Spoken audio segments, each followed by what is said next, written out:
Hello student, मैं नेहा चंद्राकर। आज मैं आंशिक भिन्नों द्वारा समाकलन यानी कि इंटीग्रेशन बाय पार्शियल फ्रैक्शन, जो कि इंटीग्रल कैलकुलस का ही पार्ट है, उसको हम सॉल्व करेंगे। इसके लिए जो है सबसे पहले हमें पार्शियल फ्रैक्शन को जानना बहुत ज़रूरी है। पार्शियल फ्रैक्शन में जो है दो फंक्शन जो है फ्रैक्शन के फॉर्म पे होते हैं, यानी कि जो है दो फंक्शनों का भिन्न रूप। उसमें जो है और भी फंक्शंस होते हैं अनदर फॉर्म में, तो उसको हमको कैसे सॉल्व करना है, इसके मेथड को हम सबसे पहले जानेंगे। पार्शियल फ्रैक्शन में जो है मेन जो है 4 फॉर्म है, तो इन चारों फॉर्म को जान लेते हैं। फर्स्ट फॉर्म है F of x upon x plus A into x plus B is equals to. अब यहाँ पे ध्यान देंगे इसको सॉल्व कैसे करना है। यहाँ पे जो है एक फंक्शन एफ ऑफ एक्स है, सेकेंड फंक्शन जो है वो जो है दो फंक्शनों का ही प्रोडक्ट है, और ये जो फंक्शन नीचे वाला जो दिया गया है वो सिंपल है। तो यहाँ पे क्या करना है हमको, जब फर्स्ट फंक्शन नीचे वाला जो है वो सिंपल दिखे तो यहाँ पे हमको कांस्टेंट भी सिंपल लेना पड़ेगा ए। तो यहाँ पे मैंने ये सिंपल है तो ए अपॉन एक्स प्लस ए लिया। वैसे ही यहाँ पे सेकंड फंक्शन वो भी सिंपल दिख रहा है, इसमें किसी का पावर नहीं है, ना ही इसके होल पावर में है, तो इसको हम इसमें भी हम सिंपल है तो सिंपल ही कांस्टेंट लेंगे। तो यहाँ पे जो है सिंपल कांस्टेंट जो क्या हो जाएगा B upon x plus B. मैं इसको एक बार और फिर से बता देती हूँ। यहाँ पे जब दो फंक्शन जो है डिवाइडेशन फॉर्म में हो तब ये पार्शियल फ्रैक्शन को सॉल्व करना है। यहाँ पे जो है नीचे वाला जो डिनोमिनेटर है उसमें जो है दो फंक्शन है, तो दोनों फंक्शन को हमें सॉल्व करना पड़ेगा। इसलिए देख इसमें जो है नीचे वाले फंक्शन को देखेंगे कि किस रूप में है, सिंपल फॉर्म में है या इसमें किसी का पावर है। तो हम देख रहे हैं कि इसमें जो है ये सिंपल फॉर्म पे है, सेकंड वाला भी सिंपल फॉर्म में है, इसमें किसी का भी पावर नहीं है, ना ही इसके पावर में ना इसके होल पावर में है। तो ये देख रहे हैं एक्स प्लस ए सिंपल है तो सिंपल कांस्टेंट ले लिया मैंने, A upon x plus A हो गया। वैसे ही इसके लिए मैंने लिया simple constant B upon x plus B. Second method है इसमें एफ ऑफ एक्स, यहाँ पे जो सिंपल तो दिख रहा है एक्स प्लस ए से first function into second function में हम देख रहे हैं होल पावर 2 है। तो यहाँ पे जैसा मैंने ऊपर में बताया है कि सिंपल वाले के लिए सिंपल कांस्टेंट लेना है, तो वैसे ही यहाँ पे मैंने किया है कि फर्स्ट वाला जो है नीचे वाला यहाँ पे देख रहे हैं कि एक्स प्लस ए जो है सिंपल है तो सिंपल कांस्टेंट लिया है मैंने A upon x plus a. Plus यहाँ पे जो है ये रिपीटेड है, तो रिपीटेड है that means x plus B 2 बार है, तो फर्स्ट टाइम के लिए उसमें जो है सिंपल है इसका मतलब, तो यहाँ पे हो जाएगा B upon x plus B. फिर रिपीटेड वही फंक्शन 2 बार रिपीटेड है, इसका मतलब थर्ड में क्या करेंगे C upon x plus B का होल स्क्वायर लिख देंगे। ये मेथड याद रखेंगे, ये इसी का अकॉर्डिंग ही हम इंटीग्रल कैलकुलस के जितने भी क्वेश्चंस आएंगे हम उसको सॉल्व करेंगे। रिपीटेड रहेगा तो उसको एक कांस्टेंट लेकर के एक बार लिखेंगे, सेकंड में पूरे को होल में जितने भी पावर है उसको लिखेंगे। थर्ड जो है यहाँ पे ध्यान देंगे, इसमें एक सिंपल हो साथ ही साथ अनदर फंक्शन जो रहेगा उसमें अगर एक्स में पावर हो, चाहे कुछ भी पावर हो 3 4 एक्सेट्रा 2, तो यहाँ पे क्या लेना है, जैसा कि हम देख रहे हैं कि फर्स्ट फंक्शन जो है वो सिंपल है तो इसके लिए सिंपल कांस्टेंट हो जाएगा ए अपॉन एक्स प्लस ए।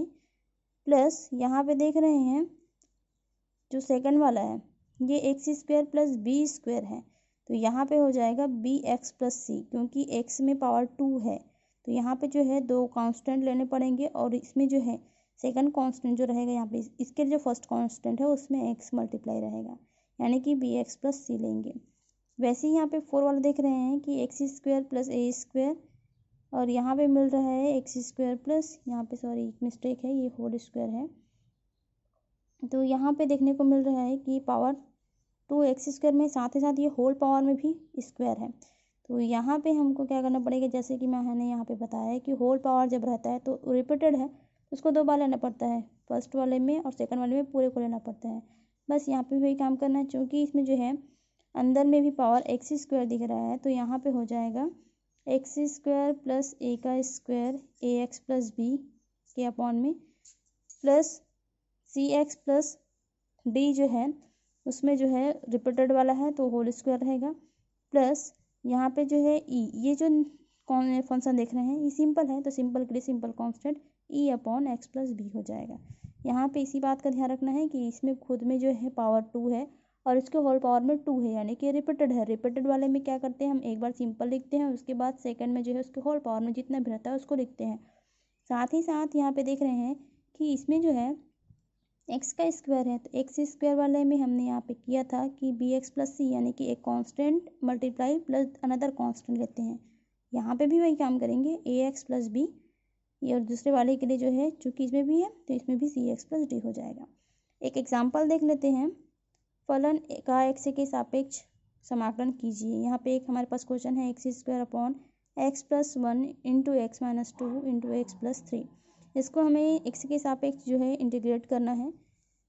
तो यहाँ पे जो है इंटीग्रेशन के लिए जो है इंटीग्रेशन का साइन लगाएंगे, साथ ही साथ डी एक्स। मैंने इसको इक्वेशन नंबर फर्स्ट दे दिया है। यहाँ पे देखेंगे चूँकि पार्शियल फ्रैक्शन यहाँ पे दो फंक्शन है और दोनों जो है डिवाइडेड के फॉर्म में है, और नीचे डिनोमिनेटर हर में हम देख रहे हैं कि तीन फंक्शन मल्टीप्लाई में है, तो ये पार्शियल फ्रैक्शन से हम इसको जो है अलग अलग टर्म्स में तोड़ सकते हैं। तो मैंने ये क्वेश्चन ले लिया, पार्शियल फ्रैक्शन के रूप में तोड़ते हैं। तो मैंने जैसे कि पहले फर्स्ट क्वेश्चन पे ही फर्स्ट मेथड में ही बताया था, जब ये सिंपल देखिए सिंपल दिख रहा है तो सिंपल दिखे तब सिंपल कांस्टेंट लेना है।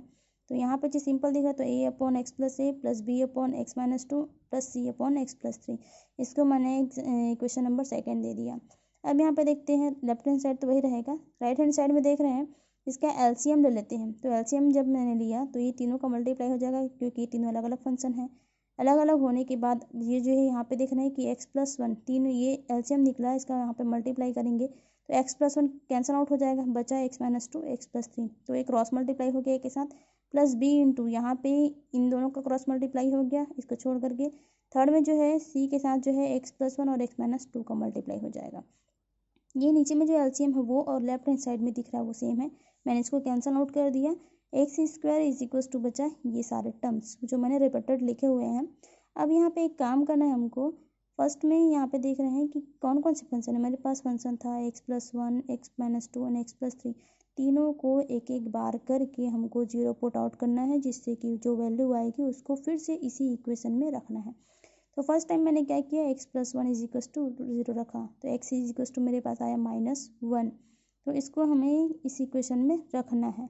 तो यहाँ पे मेरे पास जो आंसर आया है एक्स माइनस वन, तो एक्स इक्वस टू मैंने रखा minus one is equals to, यहाँ पे है a into minus one minus two minus one plus three, ये मैंने सब में रखा हुआ है। तो ए की वैल्यू यहाँ पे देख रहे हैं माइनस वन और माइनस टू, ये हो गया minus three, minus one plus two ये हो गया two, minus three minus two हो गया माइनस सिक्स, और बाकी सब तो जीरो हो जाएंगे क्योंकि ये दोनों अपोजिट साइड वाले हैं, साइन वाले हैं, और ये भी अपोजिट साइन वाले हैं। तो मेरे पास ए इज इक्वल टू आया minus one by six. Same जो है प्रोसीजर इसमें भी करना है। सेकंड जो फंक्शन था हमारे पास वो एक्स माइनस टू था, तो x minus two equal to zero put up कराया तो मेरे पास आया x is equal to two. तो यहाँ पे मैंने x is equal to two रखा इसको इसी इक्वेशन में, इक्वेशन नंबर थर्ड में। तो बी की वैल्यू आ गई 4/15 से, थर्ड में जो है इस फंक्शन को मैंने जीरो रखा, तो यहाँ पे जो आ गया वो है x is equal to minus three put down करने के बाद यहाँ पे सी इज इक्वल टू 9/10 आया। इन सभी की वैल्यू को जो है ए बी सी की वैल्यू को मुझे रखना है इक्वेशन नंबर सेकंड में, जो कि मेरे पास था ये। तो ए बी सी की वैल्यू को मैंने पुट डाउन किया, पुट डाउन करने के बाद मुझे ये मिला -1/6 प्लस 4/15, ये मिल गया।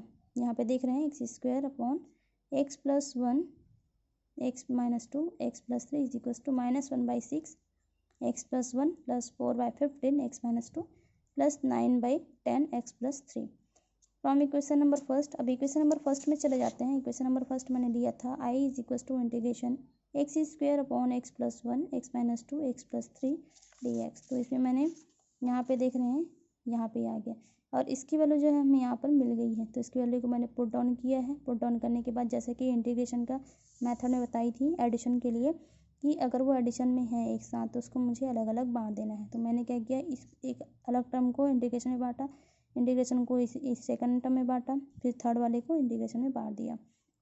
बांटने के बाद जितने भी कांस्टेंट टर्म होते हैं उसको बाहर निकाल देना है। तो मैंने 1/6 जो हमारे पास कांस्टेंट था उसको बाहर निकाल दिया, 4/15 बाहर निकल गया, 9/10 भी बाहर निकल गया। अब यहाँ पे ध्यान देना है कि 1/x प्लस वन, तो ये क्या जो है हमारे पास इंटीग्रेशन के फॉर्मूले की जैसे दिख रहे हैं। तो हमको एक फॉर्मूला है हमारे पास इंटीग्रेशन 1/x जिसका होता है log x प्लस सी। तो हमको ये पता है 1/x का होता है, लेकिन हमारे पास यहाँ x प्लस वन है, तो इसका क्या होगा।